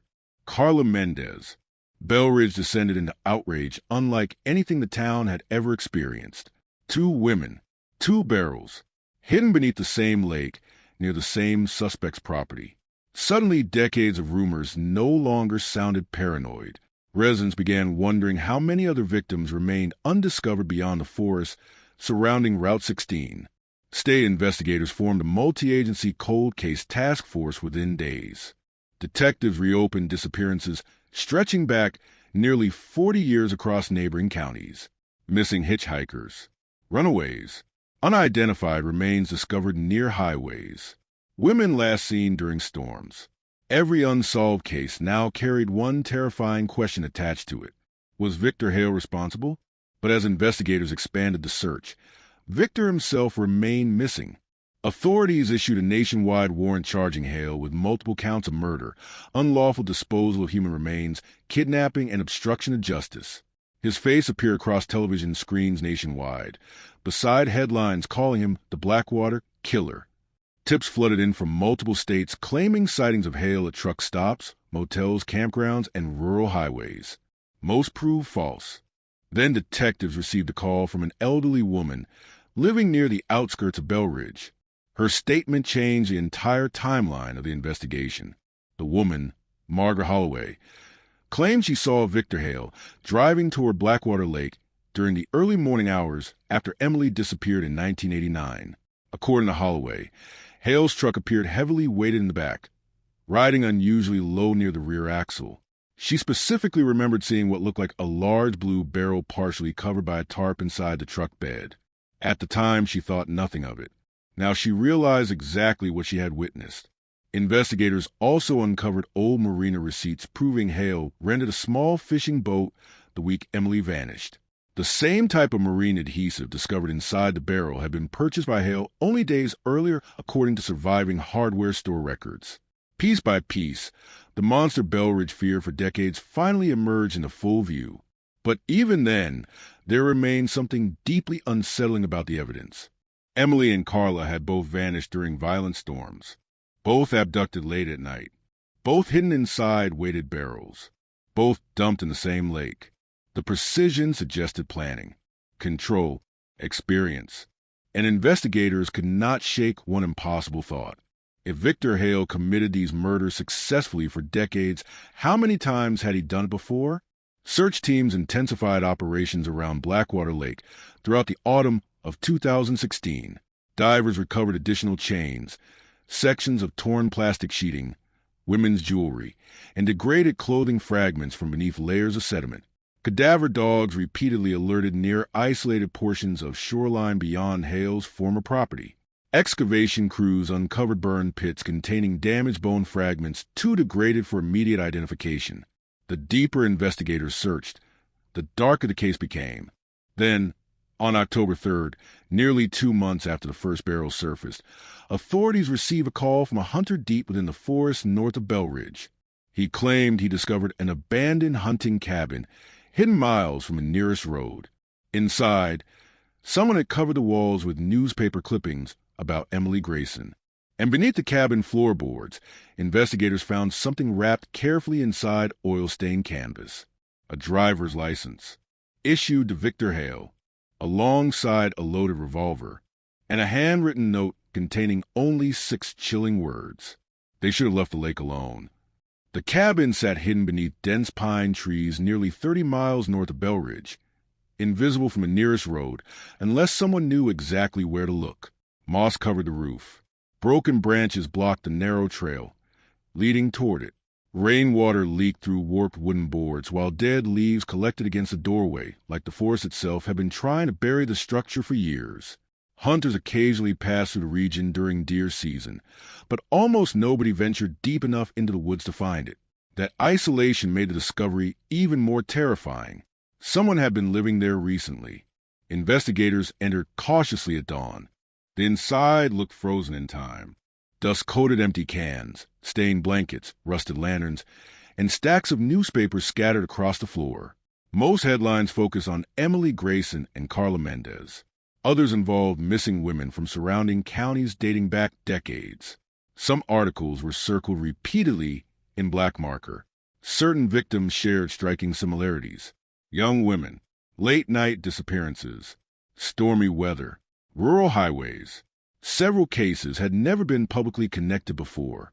Then detectives noticed the walls. Photographs covered nearly every surface. Hundreds of them. Women walking alone. Women pumping gas. Women exiting bars, grocery stores, diners, laundromats. Some appeared terrified after realizing they were being watched. Others never noticed a camera at all. The images stretched across years, maybe decades. Investigators estimated some photographs dated back to the late 1970s based on clothing and film degradation. At the center of the cabin, pinned directly above a small wooden table, hung a large map covered in colored pins connected by red thread. Missing persons locations, discovery sites, lakes, forest roads, abandoned service stations. The entire region surrounding Bell Ridge looked infected by a web of disappearances. Detective Laura Vance stared at the map for nearly 10 minutes before speaking. "This wasn't random," she whispered. The realization spread quickly through the task force. Victor Hale may not have been a solitary killer acting impulsively during storms. Evidence suggested obsession, ritual, planning refined over decades. And if investigators were correct, Emily and Carla might represent only a fraction of his victims. Forensic teams dismantled the cabin inch by inch. Beneath loose floorboards, they recovered ammunition, handwritten journals, women's jewelry, and old cassette tapes wrapped carefully in plastic. Some tapes contained weather broadcasts and police scanner recordings identical to those found in Hale's trailer. Others captured disturbing fragments of conversation between Hale and unidentified women. One tape included heavy rain striking metal, while a terrified female voice repeatedly begged someone to please let me out. Investigators could not identify the speaker immediately. Then came the worst discovery. Hidden beneath the cabin cellar, investigators uncovered a shallow, concealed compartment lined with black plastic sheeting. Inside were several women's personal belongings preserved in sealed containers.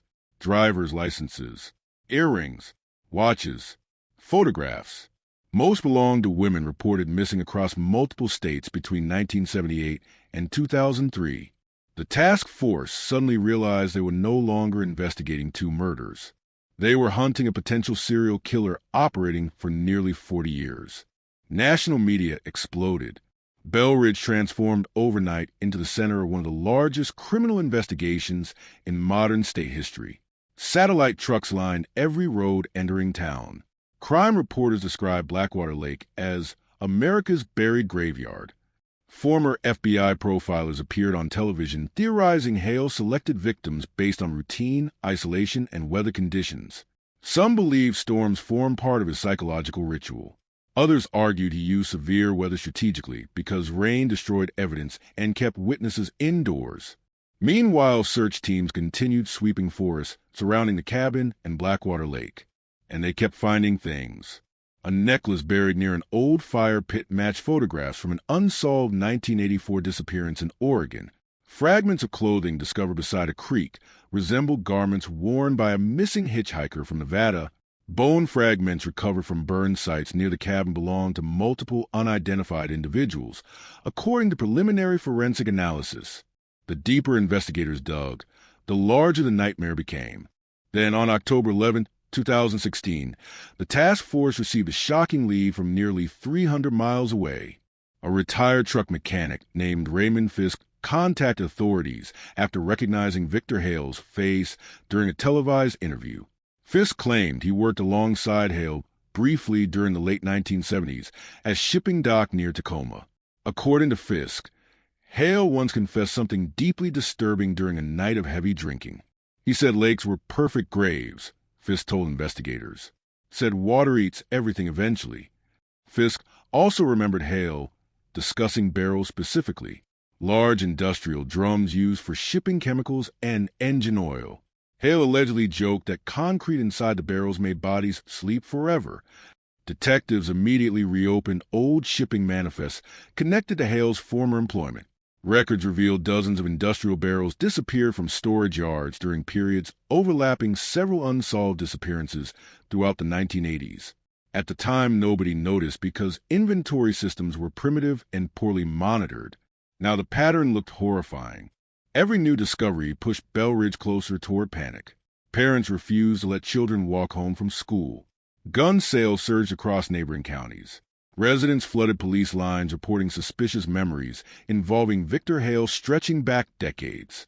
One woman claimed Hale followed her through a supermarket parking lot in 1991 before abruptly leaving when another customer approached. Another reported waking one night to discover Hale standing outside her apartment building staring upward at her window during a thunderstorm. Then a former Belridge deputy came forward with information investigators had never heard before. His name was Calvin Reese. Reese admitted that shortly after Emily disappeared in 1989, he responded to a late-night disturbance call near Blackwater Lake involving Victor Hale and another unidentified man. According to Reese, the men were unloading something heavy from a truck near the shoreline during severe rain. When confronted, Hale became aggressive and claimed they were disposing of damaged fishing equipment. Reese briefly inspected the truck bed, but heavy tarps concealed most contents. He allowed them to leave after checking identification. The deputy never filed a formal report. Why? Because Sheriff Bennett allegedly ordered officers to stop harassing locals during the chaos surrounding Emily's investigation. The revelation devastated Belridge all over again. Public outrage shifted beyond Hale himself toward decades of investigative failures that may have allowed a killer to continue operating unchecked. Families of missing women demanded answers. Lawsuits threatened former officials. News commentators openly questioned whether Emily Grayson might have survived if early evidence had been handled properly. Linda Grayson watched the media frenzy from inside her quiet home near the edge of town. Friends said she barely spoke anymore. After 27 years of uncertainty, the confirmation of Emily's death left her emotionally hollow. But one thought tormented her constantly. Had Emily suffered before she died? Investigators could not answer that question publicly. Privately, forensic examination of Emily's remains revealed horrifying evidence suggesting prolonged restraint before death. Damage around the wrists matched heavy chains recovered inside the barrel. Certain fractures indicated repeated trauma occurring before decomposition. Though official cause of death remained difficult to determine due to the passage of time, investigators believed Emily likely died violently. And somewhere in the forest surrounding Belridge, Victor Hale was still missing. Massive search operations expanded across neighboring states throughout late autumn. Tracking teams followed possible sightings through truck stops, abandoned campsites, and rural highways. Some witnesses described Hale appearing disoriented and heavily armed. Others believe he planned to commit suicide rather than face capture. Authorities warned residents not to approach him under any circumstances. Then another storm rolled over Belridge. October 19th, exactly 27 years and 2 days after Emily vanished. Heavy rain flooded portions of Route 16, while winds tore branches across roads throughout the county. Emergency dispatchers handled multiple accidents overnight. At 11:42 p.m., nearly the exact time Emily left Marcy's Diner decades earlier, Belridge police received a 911 call from a terrified motorist driving near Old Mill Road. The caller claimed a man stepped directly into the highway during the storm, waving a flashlight wildly beside the forest. The description matched Victor Hale. Officers arrived within minutes. No sign of him, but investigators discovered fresh footprints leading into dense woods beside the road. 9 units tracked the scent nearly 2 miles through mud and rain before reaching an abandoned ranger station hidden deep inside the forest. Inside, they found recent evidence of occupation. Food wrappers, blankets, empty medication bottles, and one object placed carefully on the center table beneath a leaking roof, a cassette recorder, still running. Detectives played the tape immediately. At first, only static and heavy rain filled the recording. Then came Victor Hale's voice, calm and strangely exhausted. "You think the lake was the secret," he said softly. The lake was never the secret. Several seconds of silence followed. Then Hale laughed quietly. There are places nobody ever searches. The recording abruptly ended with a loud metallic sound followed by what investigators later described as distant screaming. Search teams flooded the forest surrounding the ranger station through the night. Helicopters scanned logging roads with thermal imaging equipment. Officers combed ravines, caves, abandoned mine shafts, and remote hunting camps. Rain hammered the region nonstop, turning trails into rivers of mud. Just before dawn, one search team discovered fresh tire tracks leading toward an isolated quarry long abandoned outside Bell Ridge. At the bottom of the quarry sat a rusted crane partially submerged in dark water, and hanging from a crane cable, barely visible beneath the storm, investigators saw another steel barrel swaying slowly above the flooded pit. Rain slammed against the quarry hard enough to blur the floodlights into pale white smears across the darkness. Water poured down broken rock walls in violent streams, while thunder rolled above the valley like distant explosions. Officers moved carefully along the muddy ledges surrounding the abandoned pit, weapons drawn, boots sliding dangerously close to the flooded drop below. The old crane groaned in the wind. Rusted cables swayed back and forth over black water 40 feet beneath the quarry rim, and suspended from one of those cables, turning slowly in the storm like a pendulum, hung another steel barrel. Every detective at the scene understood what they were looking at. Another grave. The barrel appeared newer than the ones recovered from Blackwater Lake, but carried the same horrifying characteristics. Industrial steel, heavy chain wrapped tightly around the center, sections reinforced with poured concrete. Whoever prepared it knew exactly how to make a body disappear permanently beneath water. But this time, the barrel had never been submerged. It had been left hanging, waiting, as if someone wanted investigators to find it. Bomb technicians approached first, fearing the possibility of traps or explosives. The cable supporting the barrel looked unstable after years of corrosion. One wrong movement could send the entire container crashing into a flooded quarry below. Officers secured the crane, while divers prepared in case recovery became necessary from underwater. Then detectives noticed something written across the side of the barrel in faded white paint. Look closer. The word sent a visible chill through the task force. Victor Hale was communicating with them. The realization changed the atmosphere instantly. This was no longer just a fugitive hiding from capture. Hale was orchestrating something, manipulating the investigation, leading police from location to location through storms, forests, and buried evidence like a predator still controlling the narrative even while hunted nationwide. At 6:14 a.m., investigators lowered the barrel carefully onto stable ground beside the quarry. Forensic teams worked in near silence beneath portable floodlights while rain hammered against plastic tarps overhead. News helicopters circled miles away, unable to approach due to weather conditions. But everyone in Bell Ridge already knew something massive was unfolding at the quarry. Emergency scanners leaked information faster than authorities could contain it. Residents gathered inside diners and living rooms watching the storm coverage while waiting for another nightmare to surface from the darkness. When technicians finally forced the lid open, several officers staggered backward immediately. Inside was not a body. It was evidence. Boxes. Dozens of sealed containers stacked tightly inside the barrel, each wrapped in plastic against moisture.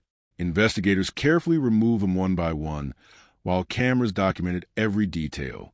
Inside the boxes, detectives discovered hundreds of photographs, handwritten journals, maps, newspaper clippings, police scanner transcripts, and cassette tapes dating back almost 40 years.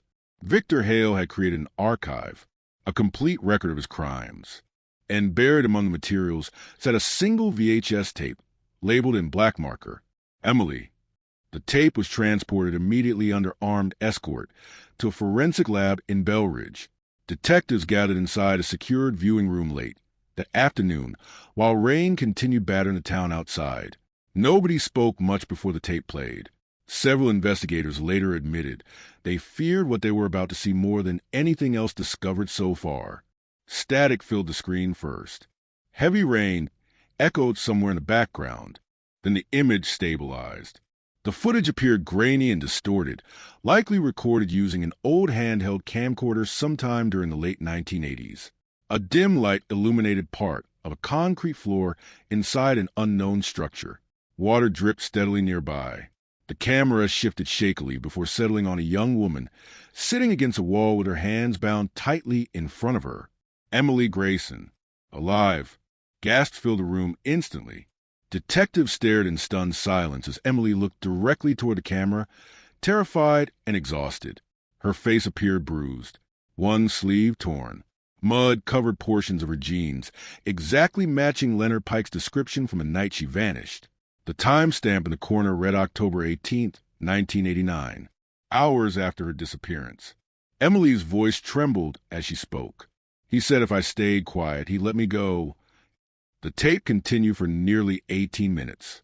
Investigators watched helplessly as Victor Hale's voice occasionally drifted from behind the camera, asking questions calmly, almost conversationally. He asked Emily whether anyone would come looking for her, asked if she believed people truly knew who she was, asked whether she trusted strangers too easily. The entire interaction felt deeply disturbing because Hale never shouted, never sounded angry. His tone remained controlled and eerily patient throughout the recording. At one point, Emily began crying and begged to contact her mother. Halle laughed softly. You already disappeared, he whispered. The tape abruptly ended seconds later. No murder captured. No clear location visible. But for the first time in 27 years, investigators possessed undeniable proof that Emily Grayson had been abducted and held captive by Victor Hale. Bell Ridge exploded. National news networks interrupted regular programming to report the existence of the tape. Legal experts debated whether investigators should release portions publicly. Emily's family refused to watch the footage after learning basic details. Linda Grayson reportedly collapsed after detectives informed her the tape confirmed Emily suffered before death, and Victor Hale remained missing. But buried inside the recovered journals from the quarry barrel, investigators uncovered something even more terrifying than the tape itself. Names. Pages and pages of names. Some corresponded to known missing women. Others belonged to individuals never reported missing at all. Next to certain names, Hale included dates, locations, weather conditions, and cryptic comments written in meticulous handwriting. Too much attention. Wrong vehicle. Trusted me quickly. Kept screaming. The journal suggested Hale stalked hundreds of women over decades while selecting only certain victims. Investigators compared the entries against unsolved disappearances nationwide and immediately identified possible matches stretching across 7 states. Then they found the drawings. Detailed sketches of underground structures, drainage tunnels, abandoned buildings, and remote industrial sites throughout the region. Some locations had already been demolished years earlier. Others remained standing but forgotten. One recurring location appeared repeatedly throughout multiple journals. An abandoned water treatment facility outside Bell Ridge. The same facility had once served as Blackwater Lake during the 1970s before shutting down permanently after contamination issues. Dense forests surrounded the area. Most residents barely remembered it existed. Detective Laura Vance became convinced immediately. That's where he kept them, she said. Search teams mobilized within hours despite worsening weather. Officers surrounded the abandoned facility shortly before midnight, while helicopters scanned surrounding woods using thermal imaging. The structure rose from the forest like a rotting skeleton. Broken concrete towers, rusted pipes, flooded basements disappearing beneath darkness. Wind howled through shattered windows while rainwater poured from collapsed ceilings inside. The place smelled like mold, oil, and stagnant water. Investigators entered slowly. Flashlights swept across peeling walls covering graffiti and decades of decay. Most rooms appeared abandoned long ago until officers reached the lower maintenance tunnels beneath the facility. There, hidden behind welded metal doors, detectives discovered something horrifying. Cells. Small concrete rooms reinforced with chains bolted directly into the walls. Old mattresses. Buckets. Scratches covering the concrete.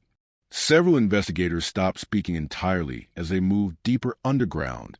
The tunnel stretched farther than expected beneath the facility, connecting the drainage systems leading toward Blackwater Lake. In one chamber, officers discovered shelves lined with videotapes and photographs preserved carefully inside waterproof containers. Victor Hale had been using the underground tunnel for years. Then they found the clothes. Women's clothing sealed inside industrial bags stacked against one wall. Forensic teams identified garments belonging to multiple missing persons cases within days. One jacket matched a woman who disappeared in Idaho in 1994. Another belonged to a college student missing since 1981. The scale of the horror kept expanding. Then, At 2:33 a.m., one officer discovered fresh footprints in the mud near the deepest section of tunnel. Fresh, not old impressions. Someone had been there recently. Search teams spread through the underground system immediately. Officers shouted warnings while moving through narrow flooded corridors beneath the facility. Water dripped constantly through cracked ceilings. Electrical cables swung overhead. Every shadow looked alive beneath flashlight beams. Then one detective heard coughing somewhere ahead. Faint, human. The task force followed the sound deeper underground until they reached a locked maintenance chamber partially submerged beneath dark water. Officers forced the door open with crowbars and rushed inside. The room was empty. Almost. Against the far wall, investigators discovered a rusted wheelchair beside piles of blankets and empty food cans. Medical supplies littered the floor nearby. Someone had clearly been hiding there recently. Then Detective Vance noticed movement beneath the water. A body, face down, floating slowly beside the wall. Divers entered immediately while officers secured the chamber. Seconds later, they rolled the body over beneath flashlight beams cutting through black water. Victor Hale stared upward with pale, frozen eyes. Dead, a gunshot wound directly beneath the chin. And chained tightly around his wrist was a key attached to a faded plastic tag, labeled with 3 handwritten words. The last one. The underground chamber fell completely silent after detectives pulled Victor Hale's body from the water. Rain echoed faintly through distant pipes somewhere above the tunnels, while officers stood frozen beneath flickering flashlight beams staring at the dead man who had haunted Belridge for nearly 3 decades. For years, residents imagined this moment differently. A dramatic arrest, a courtroom confession, families finally hearing the truth directly from the monster responsible. Instead, Hale floated alone in darkness beneath an abandoned water treatment facility, a bullet through his skull and a cryptic key chained to his wrist like one final message. The last one. Nobody understood what the words meant. Not yet. Paramedics confirmed Hale had been dead less than 24 hours. The wound appeared self-inflicted. Powder burns covered portions of his face and right hand, though investigators still processed the scene cautiously, unwilling to rule out other possibilities too early. Beside Hale's body, officers recovered a revolver missing 1 round and a waterproof duffel bag containing canned food, batteries, weather maps, and police scanner equipment. He had clearly been hiding underground for days, maybe weeks, while the investigation closed around him. But something about the chamber disturbed Detective Laura Vance immediately. It looked abandoned too quickly. The blankets remained warm. Coffee inside a thermos still held heat. Water dripped steadily from freshly disturbed footprints leading deeper through a narrow maintenance tunnel beyond the chamber wall. The tunnel disappeared into darkness beneath collapsed piping and old concrete supports. Investigators initially believed Hale had simply used the passage before returning to the chamber and killing himself. Then Vance noticed the handcuffs. One cuff remained bolted to a pipe beside the wall. The other hung open. Fresh scratches covered the metal. Her stomach tightened instantly. "Search the tunnels," she ordered. The task force spread through the underground network beneath the treatment facility, while forensic teams processed Hale's body. The tunnel stretched farther than original blueprints suggested, weaving beneath the forest and connecting to drainage systems surrounding Blackwater Lake. Some passages flooded knee-deep with black water. Others collapsed decades earlier, forcing officers through narrow gaps beneath broken concrete and hanging pipes. The deeper they moved underground, the stronger the smell became. Rot, mildew, human waste. Signs of long-term habitation appeared everywhere. Food wrappers, lanterns, bottled water, medical supplies. And on several tunnel walls, investigators discovered marks scratched repeatedly into the concrete. Vertical lines, grouped in sets of 5. Tally marks. Someone had been counting days. At 4:11 a.m., nearly 2 hours into the tunnel search, Officer Daniel Ruiz heard movement beyond a partially collapsed service corridor near the eastern drainage system. At first, he thought it was an animal. Then came the sound again. Coughing. Weak. Human. Officers forced themselves through debris and entered a small hidden maintenance room barely large enough to stand upright inside. The air smelled suffocating. Rusted pipes dripped constantly overhead. Flashlight beams swept across filthy blankets piled against one wall, and then someone moved beneath them. A woman, alive. She recoiled instantly from the light, shielding her face while gasping in panic. Her hair hung tangled around a gaunt, pale face streaked with dirt and tears. Bruises covered portions of her wrists. One ankle remained shackled to a pipe with a heavy chain. Detectives later described the moment as surreal, almost impossible to process after weeks spent uncovering bodies and graves. The woman looked at the officers in complete terror. "Is he dead?" she whispered. Nobody answered immediately, because nobody could understand how this was possible. Her name was Allison Beck, 34 years old, missing since 2009, 8 years, alive beneath the tunnels. The discovery sent shockwaves through the investigation, unlike anything before it. Paramedics rushed Allison from the underground facility shortly before dawn, wrapped in blankets, while helicopters circled overhead broadcasting live footage nationwide. Belridge residents watched in disbelief as news stations interrupted coverage of Victor Hale's death with another unimaginable revelation. Hale had not only murdered women, he had kept at least one alive. Doctors later confirmed Allison suffered severe malnutrition, dehydration, untreated injuries, and profound psychological trauma. She barely spoke during the first 48 hours after rescue. Investigators feared her mental condition might prevent coherent testimony altogether. But even in fragments, Allison's statements shattered everything detectives believed they understood about Victor Hale. Because according to Allison, Hale was never alone. The first time she spoke the words, detectives assumed confusion caused by trauma.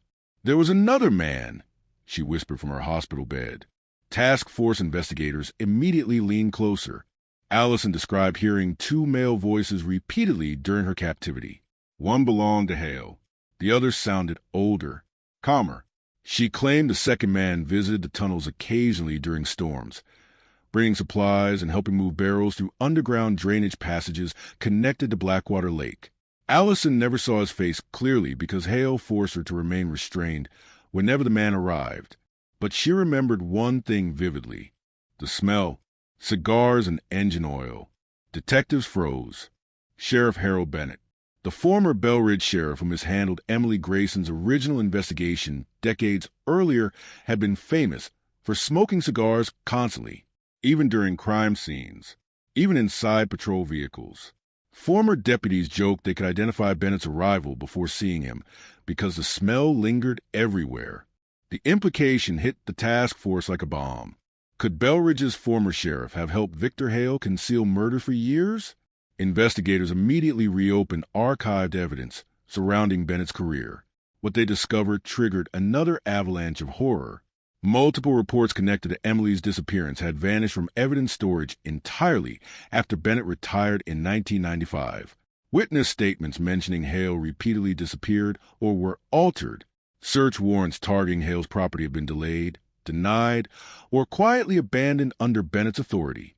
Then forensic accountants uncovered suspicious financial records buried inside old county archives.